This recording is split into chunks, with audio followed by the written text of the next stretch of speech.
G'day everyone, welcome back to Baggers Unfiltered at 26. I'm your host Henry and you are. Louis from the Perth Blue Baggers pod and Carlton Flaggers. Well, that was scary. Oh, yeah, the match, yeah. Absolute. What do you think, Louis? Nah, the friggin' preview. Yeah, the match. Wow. Okay, right. That was absolutely terrifying and I never want to experience it again. I just don't know why we don't rock up against Richmond. Got no idea. Different Where they're process bunnies. again, which was interesting, and we gave ourselves just that little bit of breathing room right at the end there. Because, if there was a free kick paid to Ainsworth, I think they would have won that game. So, Yeah. I wouldn't say we've gotten lucky, but I wouldn't say that we've gotten off on the right foot. It was quite intense being at that game. There was just people looking at their phones, and you were getting one bloke sitting 10 rows behind you say, 1 minute left. The next bloke next to me, 30 seconds left. Oh, no. Bloke 10 rows up there, 10 seconds left. And you're like, well, which one is it? Someone bloody tell me, come on. And then you had to actually look on your phone, and there was about 29 seconds left. And it was right before Ainsworth was about to get tackled. And, shit, it was absolutely petrifying. But the main thing is we got the 4 points, and as I said in the preview, as long as we get the 4 points, we'll be fine. And that's what we did. We sit in the 10, and we're currently playing wildcard finals. So, well done. Yeah, yes. Some positives in there. First of all, just want to say I'm currently away, so hence the new sort of setting, and the Wi-Fi is not the best down here, so there might be a bit of cut out, and we might overtake each other. So keep that in mind. But yeah, I wasn't overly pleased with that performance. It was, cardiac Carlton once again. You need your defibs. It's beyond chaotic. Look, you can delve into the umpiring decisions at the end, but I don't think that is worthy, or I think we need to delve into kind of why that was the case. But first of all, I think the first quarter was quite underwhelming and disappointing. Sorry, shouldn't have said that word. 7 wins in a row does sound great, but this performance shouldn't be celebrated too much, I don't think. But a winner's win, especially in wet conditions like that. So there's certainly still lessons to take out of this. So Richmond obviously came to play, and there was a hungry, sort of pressure-heavy opponent with nothing to lose. So they don't fear us. So they certainly gave their all, and it certainly makes a good rivalry nonetheless. But look, the first quarter was unacceptable.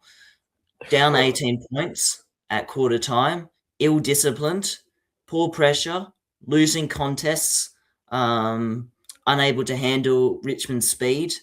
It felt like we were thinking about the result rather than focusing on the process. And I banged on about this in the bloody preview, prioritize process over outcome. And lo and behold, they stuffed that up. So very ominous signs in the first quarter. It was obvious, similar concerns to the Melbourne and North earlier in the season, that sort of complacency mentality. But the response was good. The second quarter was the only good thing I can really talk about. It was outstanding, 5 consecutive goals. We trusted the process again because we were able to use overlap run, fast ball movement. We lowered the eyes inside 50 and forward pressure. All the key aspects under this new Fraser era. So we scored 69.2% of inside 50s in the quarter and 3 goals launched from defensive 50. So that was ball movement prowess right there. So that was really good to see.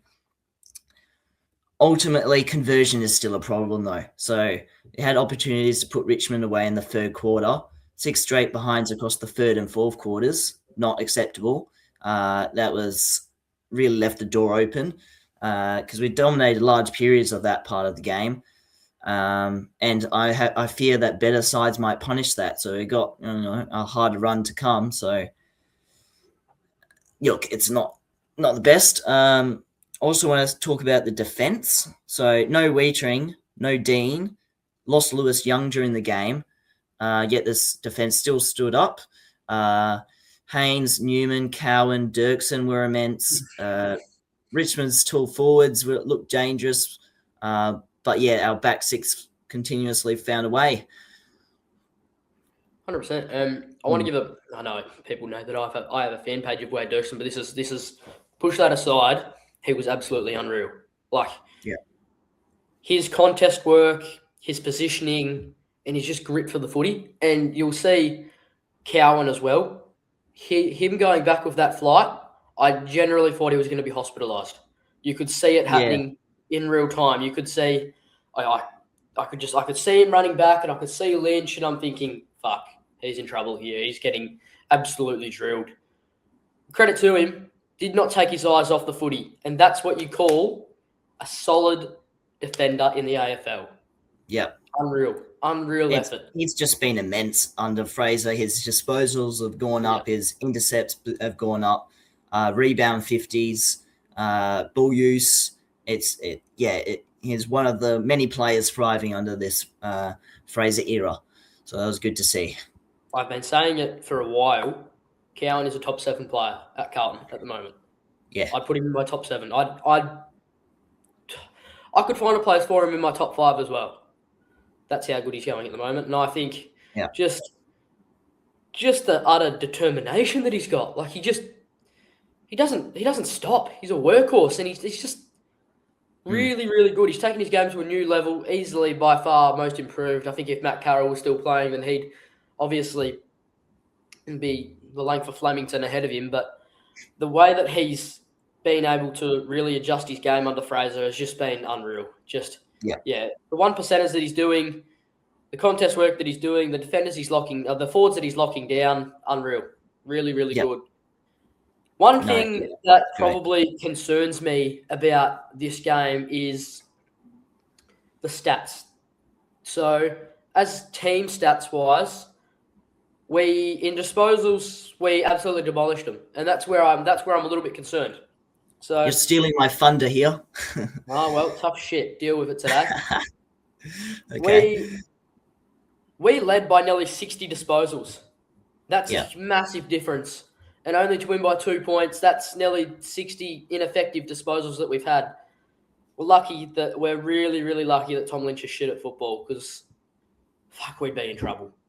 God, we'd be in trouble. And now again, best and ground performance. Yep, kicks-wise, we won by about 50. Handballs, we won by 7, and the inside 50s were quite tight.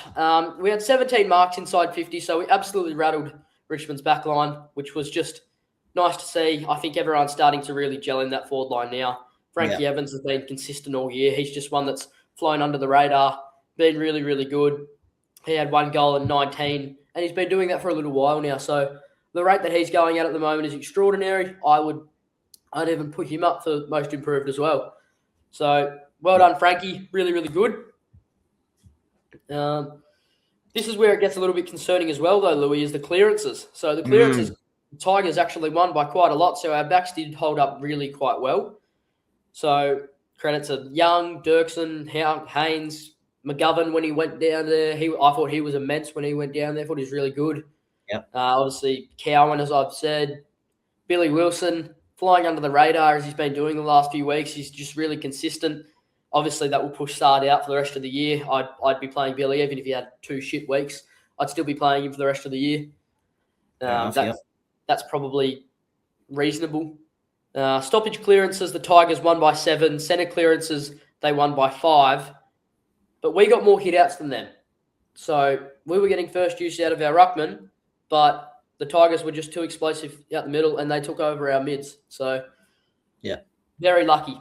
Very lucky that we weren't punished more. But the Tigers are also very lucky that our mids didn't get on top of them in all the disposals, and everyone around the ground actually hit a target, which would have been nice, but they didn't. So, it was a very, very sloppy game of footy. It was a bit concerning at times, but we got there in the end, and we're going to move on to Hawthorn now, which is going to be a massive test with the big ins that they have coming. We'll probably make a little segment, and we'll do that in our preview. Actually, I'm not gonna say what it is now, but I'll Yep. text Louis after this. And We'll do a preview. I'll try and find time for that later in we this might. week. Yeah, we'll find time. Easy. Yeah. Uncontested possessions, we won by about 50. Contested possessions, we won by about 14. Turnovers, we won. Intercepts, we won.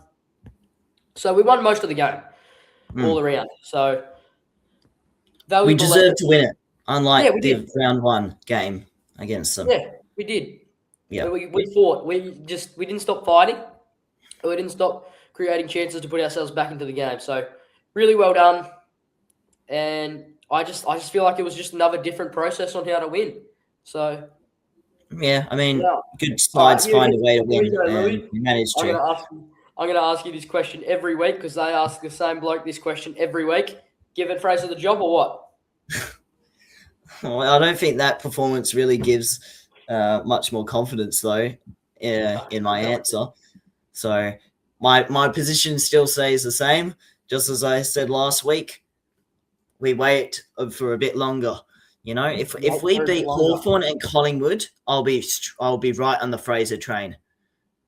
Mate, if we beat Hawthorn, we are winning the flag. I don't care what anyone says. Collingwood's a rivalry game, just like the Richmond. They always have they always win against us, right? It's barely a rivalry, but yeah, that's certainly a little marker I'll be looking at because there will be plenty of passion in that game, and there's still going to be expectations. So I heard Fraser talk about something that was interesting. He said, you know how the commentators are saying, oh, they're playing with freedom. They're playing, I think we've probably said it a bit before as well, but they're playing with freedom. I don't think that's the case because you're playing for Carlton, Fraser said. There's pressure on you all the time. And there's a big club with massive fan base, passionate fans. We're the most passionate in the league. By miles. Yeah, so that means, there's ultimately a expectation that you perform your very best each week, week in, week out. So, which we've been doing. Yeah, I mean, I think it's just a real systematic change, really, with the way we're being able to move the ball now. And one last thing is we were bound to have a bad performance. Everyone needs to remember that. We're not perfect. We're not perfect FC. We're Carlton FC. You know, we're not going to be bloody glamorous every game like we were against West Coast, GWS, Geelong. It's not going to be like that every game. We needed that bad game. We needed that bad game to then review what actually went wrong and get back to where we were. We needed that. We needed to be sort of reality checked in a way. That's a very good point of view, actually. Yeah, it could, speak for some marvels to come. You know, you might look back at this performance and say, "Hey, we learned a few things here. We were able to get the best out of our guys again. We reviewed some footage, and still some positive aspects." And the thing is, you know, when people say, "Oh, they're bound to lose one," that was one that we probably lost. Like we didn't actually lose it, but around the ground we probably lost. Right? We probably did not play better than them, but we still deserved to win because of the style of footy that we were playing and the way that we were going about our footy. Right? Yes, so precisely. Yeah. I'd say it's one of them games. I'm hoping it's one of them games and that we're not going backwards, but you never know. You never know. There's still a lot to play out in this year. We're in the 10 at the moment. We're currently playing finals football, so who would have expected that? Who would have expected that? I've got no idea. But Louis, as you like to do, let's get into our segment now of player stats. Why not? Okay. I'll do a few. You do a few. You just tell me when to start speaking, Louis, and we'll go from there. You can't go past George Hewett. It's been immense. There's going to be a post to come that you'll see, and I analyse his last 6 weeks under Fraser, and he's been marvellous. His goal output has improved significantly.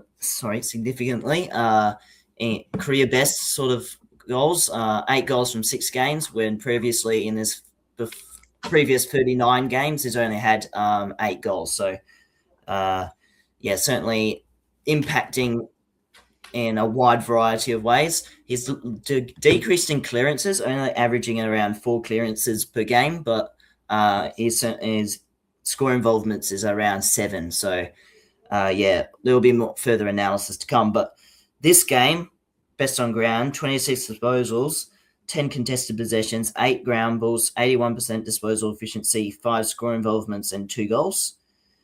Marvellous. Another player of note would be Wade Dirksen, of course, who was able to lock down Tom Lynch. 11 disposals, 4 marks, 100% disposal efficiency, 5 intercepts, 4 score involvements, and 5 1%ers. Nick Haynes, 17 disposals, 10 marks, 7 intercepts, 2 goal assists, which is pretty good for a defender, and 467 metres gained. Bravo. Frankie Evans, we talked about, with 19 disposals, 6 tackles, 6 score involvements, and 5 inside 50s, which was a career high. 6 and 3 of them would have been a holding the ball as well. So yeah, and resulted 1 in a goal. So perfect epic from Frankie. Probably one of his, well, I wouldn't say career best games, but definitely one of his best for the year this year. So really good, good signs. And finally, before you can go on to some others, Jagger Smith, 29 disposals, 13 contested possessions, 9 ground balls, 5 tackles, 6 intercepts, 9 score involvements, and 4 clearances. That makes him have 6 games over 25 disposals in the last 8 weeks. So he's getting some very good consistency out of him, and it's probably due to a bit more midfield minutes, certainly out of Fraser. One bloke that I want to talk about, I've criticised him. I'd say the whole entire fan base have criticised him. Brody Kemp. I thought that was one of the most mature games of football I've seen from him in a long time. Really, really good. Really good game of footy. I have a little bit of footage, which I'm not going to share on here because I completely bloody forgot to do it. But I have one of him kicking a goal from 50, and it just a little celebration. So, that sort of tells you that he's locked in. He just looked the goods. He looked the goods on the weekend. 10 disposals, 8 kicks, 2 handballs, 6 marks, 1 tackle, and 2 goals, 0. So no behinds for Kempy. Really, really good. That's the first time we've probably seen that in a long time. He kicks unreal goals from out hard angles too. He always misses the easy ones. And when you look into it, he doesn't kick that goal, we lose the game. So clutch Kemp. I love it. I want to see more of it. Really, really good. 1 goal assist, 5 score involvements. Sorry, and just really good. Just a better game, a mature game of football. That's all we asked from him. Yep, that was really good. Mark Pitternet, I thought was also really good in the ruck. Just competed all night. 12 disposals, 6 kicks, 6 handballs, 3 marks, 3 tackles, and 36 hitouts. So just competed all night. He just competed, and that was what you want from him. That's what you want from Pitto. He's had a quiet few weeks, but to see him have just one good game against an okay ruckman in Nan Curvis, good job, Pitto. Florent in game 200, 21 disposals, 17 kicks, 4 handballs, 3 marks and 2 tackles.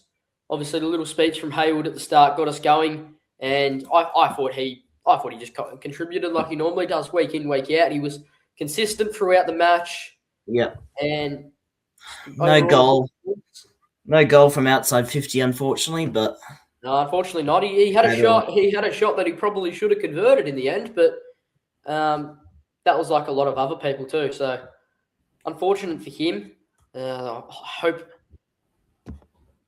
hope he kicks more goals. Honestly, I just want to see him kick more goals. I looked at Lewis Young, and then it had out, and I was thinking, I wish him all the best in recovery. And then I realised I was talking about Florent, so had to try and switch the words up a little bit. So that's why I might have sounded a little bit shit then, but that's okay.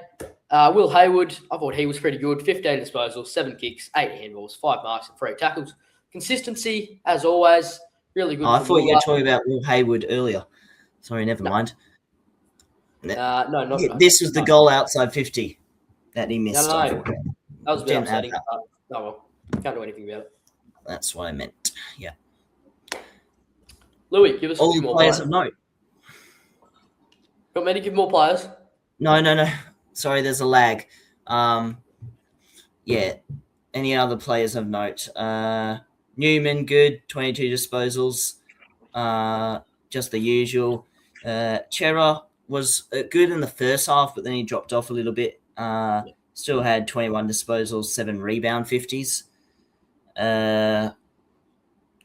Billy Wilson, as always, we mentioned him earlier, 17 disposals, plenty of run and drive, 5 rebound 50s. Talked about Nick Haynes, Cowan as well, 14 disposals, but still free score involvements. Cripper, I think he had a much bigger second half. 25 disposals, 15 contested possessions, 7 score involvements, 6 clearances, and 8 ground balls. Definitely nowhere in that first half. Absolutely nowhere to be seen. It was horrible. Well, at least he lifted when times were tough, which is as he always does. As he always does. Yeah. Unreal. That's basically all the players of note that we have, Louis, combined. Is there anything else you'd like to say before we wrap anything up, or what do we think? One final verdict. Ugly, but still important 4 points. No. Simple. Yeah. Perfect. All right. Thanks, guys. Thanks for listening to episode 91 of Baggers Unfiltered. 9 more to go until we reach the ton, and we're going to do a bit of a throwback. So that's all I'm going to say. We do have a guest for 100. No, just a legend. A legend of the Carlton community. Not going to announce who just yet. We might get to 99 and then maybe announce it. We'll see how we go. But thanks, guys, for listening. Love you all. Go Blues. Make sure you like and subscribe. Up the Baggers. Yeah. See ya.